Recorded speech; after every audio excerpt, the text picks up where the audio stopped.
அந்த மருத மலைக்கு நீங்க வந்து பாருங்க, ஈசன் மகனோடு மனம் விட்டு பேசி பாருங்க.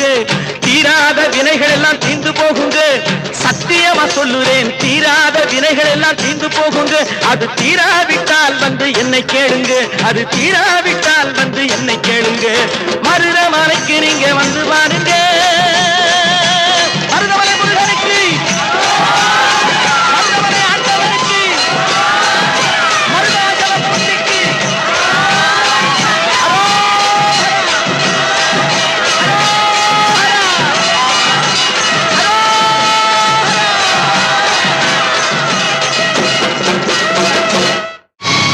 கண்டுகொண்டேன் வந்தது யார் என்று கண்டுகொண்டேன்,